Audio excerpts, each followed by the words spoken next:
Uno en particular, estaba en mis clases de natación, no tenía mucho tiempo en ella, en este club que íbamos con mi mamá y me llevaban. Y no era un trampolín así de alto, pero era como la parte donde se lanzaban para arrancar las carreras, ¿no? Y era un poquito más alto y era la parte honda de la piscina. Y todos los niños de mi edad, que nadaban mejor que yo, todavía no soy un buen nadador, se estaban lanzando en la parte profunda, ¿no? Y yo miro alrededor y obviamente te toca porque todos te están mirando. Me lancé, sobreviví, ¿no? Pero creo que todavía tengo buenos pulmones de todo lo que traía. Ahora, eso pasa en momentos así y pasa a veces en la vida también. De repente enfrentamos estas situaciones que a veces las buscamos y a veces no las buscamos, pero las tenemos de frente. Y el único camino que hay es atravesarla, es enfrentarla, es lanzándose al vacío, es dando ese paso de fe. Y de eso es lo que vamos a hablar el día de hoy. Ahora, para poner varias cosas en contexto. Por un lado quiero hablar de que, fíjate, estamos hoy en día, y lo demuestra la data y lo demuestran los estudios y todos los expertos, que estamos en el tiempo más cómodo de toda la humanidad. Es el momento donde hay más medicina y curas para la cantidad de enfermedades que podamos tener. Si tienes problemas de depresión, hay medicamentos para eso. Si tienes problemas de ansiedad, hay medicamentos al respecto. Si tienes problemas de control de comer, ya hay medicamentos al respecto. Si quieres viajar de un lugar a otro del mundo, puedes ir cómodamente, ya sea en tren, avión, y puedes estar en cualquier otra parte, cosas que eran impensables hace 100 años, ¿no? Hace 100 años siempre recuerdo que comenta mi mamá que mi mamá, viviendo joven en Maracaibo, llamaba a mi abuela que vivía en Barranquilla y tenían que ir hasta la estación de llamada de CanTV para poder hacer la llamada. Mi abuela que le comentaba en aquel momento, mira, en algún momento vamos a poder vernos cara a cara, que también mi mamá se reía de eso, porque no lo veía venir, ¿no? Y fíjate, todas esas cosas que aquellas personas eran imposibles, hoy en día las vivimos. A pesar de eso, ahí viene la paradoja. Tenemos vidas más llenas en ese aspecto, pero no estamos más completos.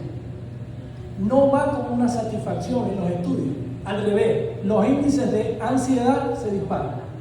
Los índices de depresión se están disparando. Entonces estás conectado, ¿verdad? Porque tienes un teléfono y puedes alcanzar millones, miles de personas, pero estás completamente aislado. Y eso va con los estudios. Y en distintos aspectos de la sociedad. Entonces, ¿está teniendo un costo o tiene un precio la comodidad que estamos viviendo hoy en día? Es la pregunta que nos lleva, ¿no? Fíjate, puedes tener un producto de la China en 2 días en tu casa, pero tienes problemas de espalda porque no caminas casi. Y todo lo hacemos por medio de clic en China. Lo pedimos por medio de un clic y nos llega a la casa. Nos llega por Prime en un par de días, no tenemos que esperar, pero ya no tenemos capacidad de aguantar ni de esperar. Somos sumamente impacientes y reactivos. ¿Cuál es el precio que estamos pagando? Y eso es físicamente. Hablaba hace poco estaba hablando ahorita, esta mañana, del calor que hay ahorita y de todo lo que, de cómo nos hemos mal acostumbrado, sobre todo los maracuchos. Imagínate tú, venimos de llevar sol toda nuestra vida, desde el día que nacimos ya no nos gusta. Ya no. Ahora agarra y se monta en el carro y paga toda. Antes se les dañaba el carro, el aire del carro y iban tranquilitos sudando por toda la limpia, ¿no? Entonces, fíjate cómo poco a poco hemos perdido capacidad. Fui para esta conferencia de un profesor de Harvard y es uno de los expertos en la materia de lo que es estudios sobre la felicidad y sobre buscar el propósito de la vida y la felicidad. Y él hablaba de esta misma paradoja y decía, nuestros abuelos y bisabuelos quizás tenían vidas que parecían para nosotros aburridas porque tenían que caminar para la tienda, tenías que lidiar con el de la tienda, hablar con el colombiano. Me acuerdo que yo iba, me mamaban gallo allá porque era muy flaco. O sea, siempre había un roce, ¿verdad? Teníamos muchas cosas que hacer. Tenían que ir a alimentar al ganado. Mi abuelo que todos los días iba 45 minutos para la hacienda para llevar comida, pero era porque le gustaba ir todos los días, ¿no? Yo no decía que vida tan aburrida, pero nunca los escuchaste hablar de depresión, de ansiedad, de falta de propósito. Sus vidas parecían ser aburridas, pero eran más llenas. En vez las nuestras están completamente entretenidas en todo momento. No hay un segundo que no haya un contenido que esté entrando a tu cabeza. Y estamos completamente vacíos. Se está disparando en las estadísticas todo eso. Hay otro otro experto en el área que se llama Michael Lister, él tiene un libro que se llama The Comfort Crisis, y él nos dice esta fórmula: mayor comodidad más menor desafío, un mayor nivel de comodidad y que te veas menos desafiado, lo que va a traer a tu vida como resultado, sin nada de por medio, eso es punto y ya, es el resultado que va a traer, es mayor complacencia, o sea, cada vez te vas a conformar con menos, y menor resiliencia, cada vez aguantas menos. ¿Será que me pueden ayudar con la pizarrita, por favor? Ahora, esto no es nuevo. Lo que pasa es que en medio de esta conformidad lo que hemos hecho es que nuestro umbral de lo que consideramos un problema o no ha bajado. ¿Entiendes? Antes, como te decía, podíamos aguantar en pleno Maracaibo con el calor y no era un problema. Ahora hoy en día sí es un problema. Hoy en día tenemos una crisis y no tenemos internet. Y todos vivíamos sin internet. Es un problema grave que nos quedemos hoy en día sin internet. Son problemas de primer mundo. Ha bajado nuestra resistencia al respecto.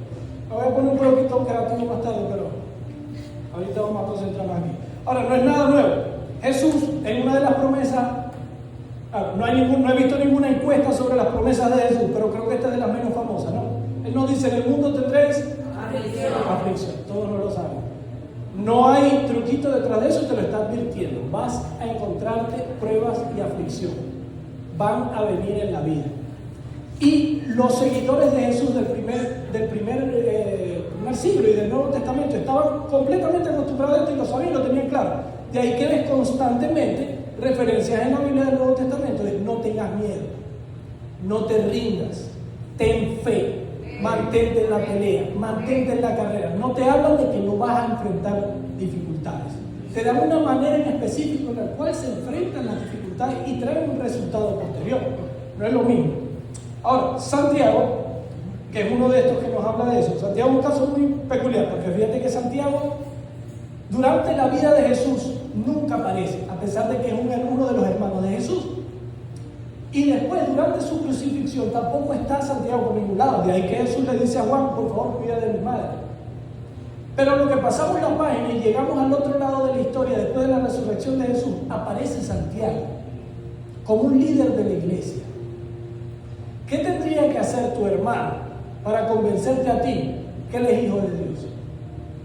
Son preguntas tontas, ¿verdad? Pero es la vida real que está escrita en la Biblia, no es un cuento de hadas, es historia lo que está viendo, son cosas que pasan. Ahora nos dice Santiago, fíjate cómo se presenta en Santiago 1:1, dice: Santiago, siervo de Dios y del Señor Jesucristo. Ya no es su hermano, es su Señor. Después sigue en Santiago, primera de Santiago 2-4, y dice: yo sé que muchos han escuchado este versículo, pero quiero que vayan conmigo paso a paso y no se me adelante. Vamos a tratar de desglosarlo un poquito, ¿no?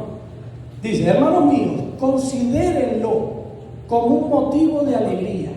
O sea, no lo es, pero quiero que lo vean como tal. Considérenlo como esto. No me da alegría enfrentar la prueba, pero quiero que cambies tu chip, porque se trata de cambiar la perspectiva que tenemos ante lo que estamos enfrentando, ¿no? Cuando tengan que enfrentarse con diversas pruebas. ¿Qué es una prueba? Vamos a comenzar por ahí. Si yo te digo que tú vas a enfrentar que vas a ver una prueba de matemática, ¿qué va a medir la prueba de matemática?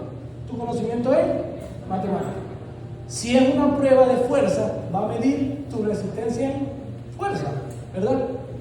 Ahora, ¿qué tipo de prueba nos habla él, no? Porque también, por ejemplo, en las pruebas de fuerza de los ejércitos, tú sabes qué tanto te puedes parar ante una fuerza extranjera resistiéndote, no cediendo ante ella. ¿Sí me explico? Tú te le tienes que parar. No puedes ceder ante ella porque si no, no mides nunca la fuerza. Si tú agarras y sostienes un peso y yo lo dejo caer, no estoy midiendo mi fuerza, ¿verdad? Tengo que sostenerlo, tienes que resistirte a lo que estás enfrentando. ¿Qué tipo de prueba, Santiago? Pues nos dice, la prueba de su fe. Ese es el tipo de prueba que estamos hablando en particular. Y cuando son temas de fe, tienen una particularidad. Hay dos lados hablando. Está tu carne y está tu espíritu. Y tu carne, ¿verdad?, que es el lado de tus emociones, al saber que van a quedar en medio de la prueba, y que van a ser desechados por tu espíritu, va a pelear a uñas y dientes, porque tú no enfrentes esa prueba, sino que te vayas por los lados. Y Santiago nos lo está advirtiendo acá. Dice, la prueba de su fe tiene un resultado y te va a llevar a un lado, te va a llevar a que va a producir constancia. Y la constancia debe llevar a feliz término la obra, para que sean perfectos e íntegros sin que les falte nada. Esta última parte, que habla de que sean perfectos, íntegros sin que les falte nada, es una sola palabra en el original, que es la palabra teleios, y se refiere a que eres completo, maduro, que llegaste a tu fin. Te pongo un ejemplo, el cohete que mandaron para darle la vuelta a la luna, ¿verdad? Si ese cohete queda a la mitad y ellos no logran regresar, no llegó a su término, ¿me entiendes? Vas a quedar en medio de la prueba y en medio del camino. Pero Dios, si tú atraviesas esa prueba como Él quiere que la atravieses, en fe y en verdad, en perseverancia y constancia, tú vas a ser ese cohete que vuelve a aterrizar y que va a cumplir su misión y que va a haber un teleios en tu vida, porque va a llegar a cumplir el propósito que nada más Dios tiene para ellos. Porque el propósito de Dios es mejor que tus planes y Él te puede llevar por ello, pero hay un camino en particular cual recorrer. 1000 caminos te llevan a desviarte, pero solo uno te va a llevar al propósito que Dios tiene.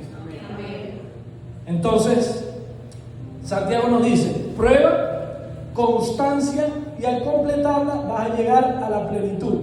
Y eso me llega, una vez, hace poco, vi esta ilustración, ¿no?, de un pastor llamado Joel Thomas, y de verdad que me impactó. Aparte de eso, me recordó inmediatamente, porque Dios siempre tiene propósito detrás de las cosas que hace, ¿no?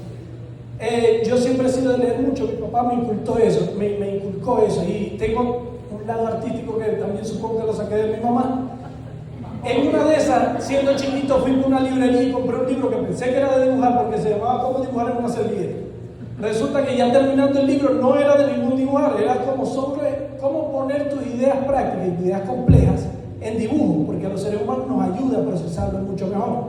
Nunca pensé que lo fuera a usar en mi vida. 25 años después conocí a este pastor que usa este tipo de ilustraciones y me pareció maravilloso, así que voy a tratar de hacer, por ser misericordioso, por favor. Ahora, por un lado tenemos el cuadrante de los retos. Perdón, la letra está horrible y yo estoy temprano. Y por acá tenemos las pruebas. Ese es este cuadrante por acá. Y por acá tenemos nuestro nivel de perseverancia.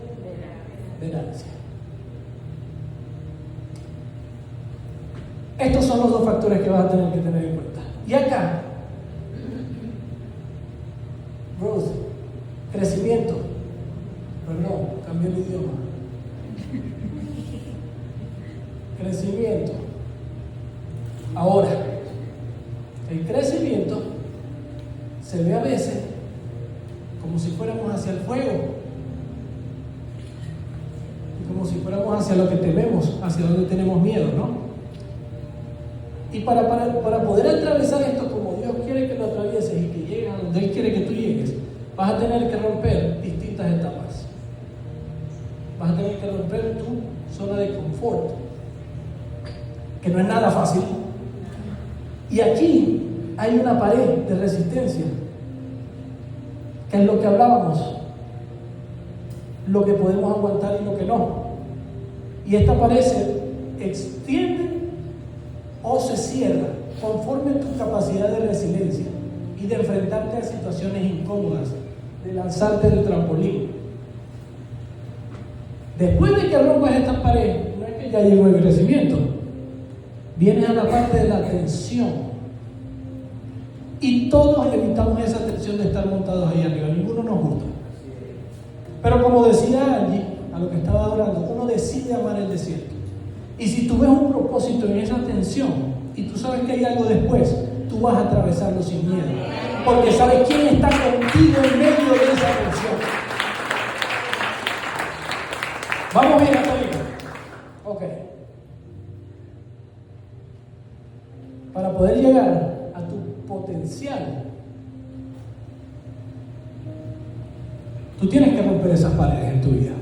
Y Santiago nos dice lo mismo. Nos dice, si tú te quedas en la complacencia de no ver pruebas en tu vida, nunca vas a poner a prueba tu fe. Y nunca vas a llegar a tu propósito. Gracias, iglesia. Sí sirvió. Un aplauso, por favor.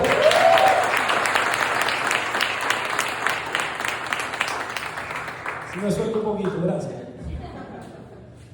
Entonces, la neurociencia, aparte, confirma esto también. Hay otro especialista en el área, se llama Andrew Huberman. Tiene un podcast genial, buenísimo el tipo. Y él hablaba que uno de los descubrimientos que más le ha impactado y que cree que más va a ayudar a la ciencia en estos últimos años va a ser el descubrimiento de la corteza cingulada anterior media. La corteza cingulada anterior media es una parte de tu cerebro, ¿verdad?, que nada más crece, se ejercita y se activa cuando enfrentas cosas difíciles que no quieres hacer. Entonces, por ejemplo, si aquí hay personas sadomasoquistas que se paran a las 4 de la mañana a caminar, eso es otro tipo de problema mental. Eso no es esto, porque lo disfrutas, entonces no sirve. Si te gusta meterte en cold plunge, eso es otro tipo de problema, porque lo disfrutas. Pero, por ejemplo, me recuerdo un amigo que es camionero y él maneja muchísimas horas y me decía, yo le digo, mire, ¿cómo aguantas? ¿Qué tal? ¿Tomas mucha bebida energizante? ¿Qué tal? Me dice, no, que a mí no me gusta eso, ¿qué tal? Pero aguanto 13, 14 horas y digo, ay, pero ¿cómo así? Porque eso no. Yo tengo un secretito, ¿pero cuál secreto? Yo tengo un pedazo de jengibre crudo. Jengibre crudo, ¿y vos qué haces con eso, hermano? ¿Lo lees? ¿Qué tal? No.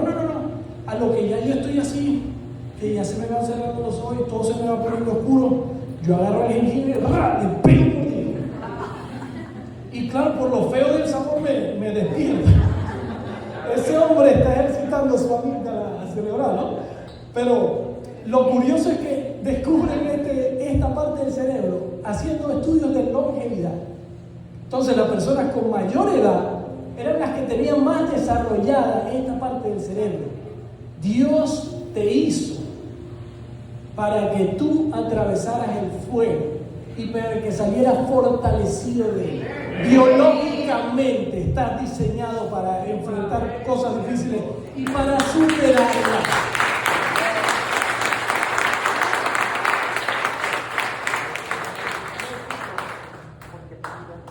Pero sin resiliencia, sin capacidad de aguante, el cerebro nos dispara dos opciones. Todo para poder evitar esto. Y para poder evitar esto. Dispara dos reacciones distintas. Nos dispara irnos por acá, por la curva y pelear, que es accionar, tener acciones y acciones y acciones. O por el otro lado te dice, vamos a escapar. Y ya vamos a llegar en ese momento. La Biblia está llena de personas que descubrieron esta verdad que estamos hablando hoy. José, sus propios hermanos lo venden como esclavo y lo traicionan. Iba a la casa de Potifar, lo vuelve a traicionar la mujer del hombre que le estaba sirviendo con todo corazón. Y aún así, en medio de cada una de las tensiones que veía en este hombre, estaba la presencia de Dios en cada tensión y en cada momento difícil. A la final, terminó siendo el número 2 de uno de los ejércitos más poderosos de la tierra en ese momento. David, siendo un adolescente parado frente a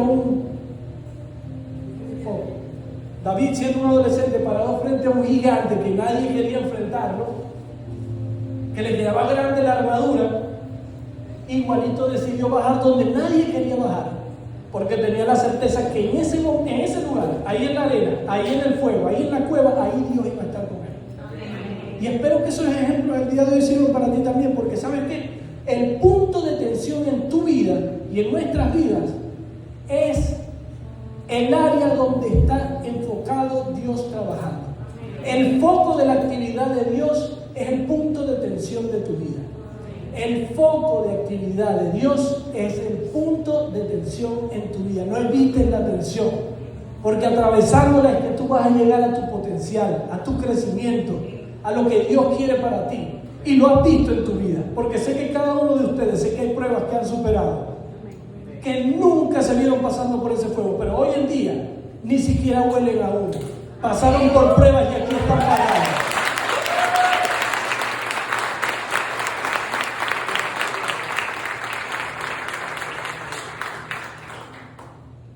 Babilonia 605 a.C. Quiero que me acompañes en esto, ¿no? Te metas conmigo en este punto histórico.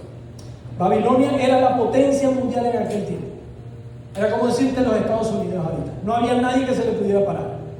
El rey Nabucodonosor, que era el rey de ellos en aquel momento, conquista Jerusalén y se lleva las mentes más brillantes, y entre esos se lleva 4 chicos: Daniel, Ananías, Misael y Azarías, y les cambia los nombres. Lo primero que va a hacer el miedo y la prueba es que te va a querer decir,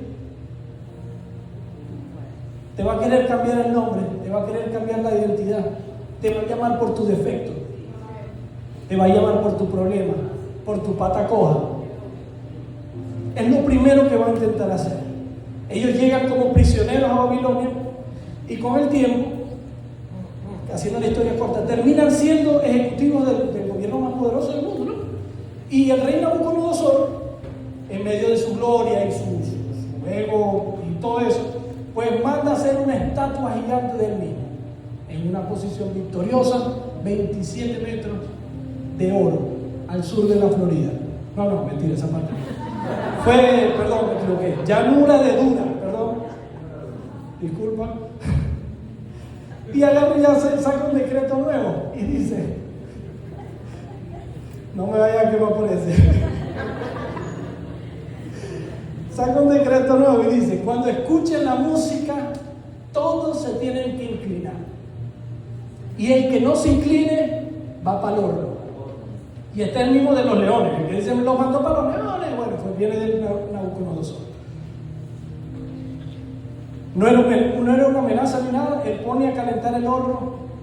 Y bueno, llega el momento de la verdad, suena la música, mira a la derecha, miles de personas de rodillas, mira a la izquierda, miles de personas de rodillas, menos 3.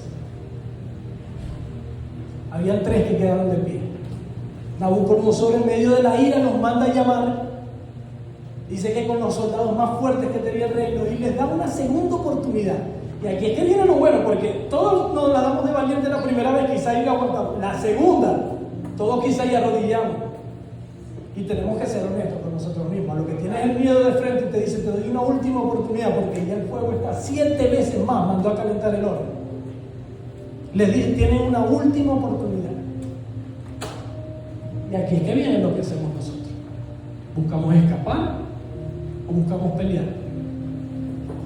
Porque no queremos enfrentar el fuego. Ellos podían haber peleado. ¿Y cómo se ve eso? Eso se ve pues cuando tenemos confrontaciones agresivas. Exacto. Podemos decirle, yo hice esto por ti, tú me debes esto, ¿cómo te atreves a hacerme esto? Y comienza la condenación activa. Y eso lleva a condenación. Todo por evitar el fuego. Por el otro lado, tenemos escapar. Lo que lleva a acomodación pasiva. Aceptas todo. Y se arrodillan ante lo que saben que no es correcto. Y eso lleva a complacencia. Y te quedas acá.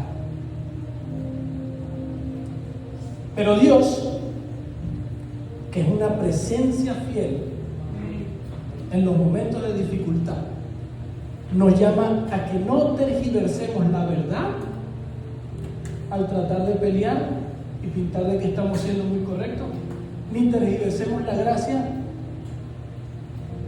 al tratar de evitar el fuego. Porque aquí en este punto es donde se juntan los dos, la gracia y la verdad de Dios. Es en ese punto de tensión donde consigues el crecimiento. Y la respuesta de ellos 3 es increíble, porque a cara de lo que ellos están viendo y teniendo a este rey enfrente, le dice, ¿sabes qué? No necesitamos defendernos de ti. Y yo creo que Dios te está diciendo a ti, porque me lo dijo a mí también. Tú no necesitas defenderte del fuego que tienes alrededor. Tú necesitas ser fiel a mi palabra. Tú tienes que mantener tus brazos abiertos en gracia. Y tienes que mantenerte parado en la verdad. Porque es en la gracia y en la verdad donde vas a pasar por el fuego de Dios. Pero es donde Él va a liberarte. Es donde Él te va a crecer y te va a coronar, así como hizo con David, como hizo con José. Y como vamos a ver con estos tres. Al Dios que servimos, le dicen ellos a Nabucodonosor, puede rescatarnos. Pero aún si no lo hace, no nos vamos a inclinar. Eso no es fanatismo. Eso no es ingenuidad. Eso es ejecutar una decisión que ya habías tomado antes de enfrentar el fuego. Ya yo veo el fuego y yo sé cómo tengo que caminarlo. No es de cualquier manera, como me dé la gana ni como mi carne me dice. Es de la manera que Dios me dice que tengo que enfrentarlo. Porque eso es lo que me va a llevar a mi propósito, a mi potencial y a mi crecimiento. Ellos entran tres atados y era tan fuerte el calor del horno que a lo que lo echan adentro, los guardias que los tenían quedaron muertos en el instante. Momentos después se para Nabucodonosor y dice: espera, ¿no fueron tres que metimos al horno?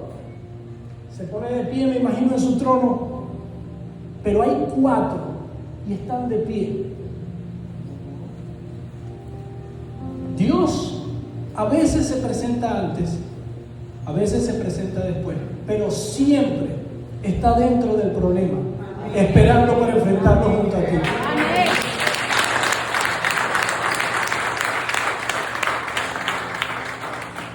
Es una presencia fiel en momentos difíciles. Ellos entraron atados y salieron caminando. Lo único que el fuego consumió era aquello que los ataba. Tú vas a pasar por la prueba y tú vas a pasar por el fuego, y lo único que va a quedar en el camino van a ser esas ataduras y esas cosas que te limitan. Vas a ser como el lobo que va a ser purificado, y todo aquello que tiene que quedar va a quedar, pero tú vas a pasar y tú vas a ser la mejor versión de ti mismo. Para cerrar, les traigo un poema de la Madre Teresa de Calcuta, que se encontró en el hogar que ella tenía, allá en Calcuta, ¿no? Siempre tengo alrededor de unos 15 años que encontré este poema y siempre me ha impactado mucho y sigue trabajando en mí. Y dice de la siguiente manera: las personas son irracionales, inconsecuentes y egoístas, ámalas de todos modos. Si haces el bien, te acusarán de tener oscuros motivos egoístas. Haz el bien de todos modos.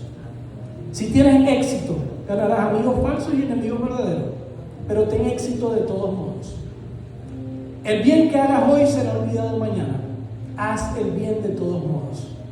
La honestidad y la franqueza te hacen vulnerable. Sé honesto y franco de todos modos. Los hombres y mujeres de ideas grandes pueden ser derribados por los de mentes más pequeñas. Piensa grande de todos modos.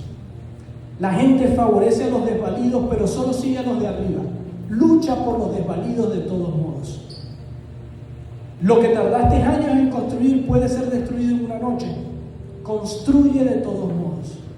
Alguien que necesita ayuda de verdad puede atacarte si lo ayudas. Ayúdale de todos modos. Da al mundo lo mejor que tienes y quizás te rompan los dientes. Da al mundo lo mejor que tienes de todos modos. Al final, iglesia, recuerda que todo es entre tú y Dios. Nunca fue entre tú y ellos, de todos modos. Muchas gracias. Dios me los bendiga.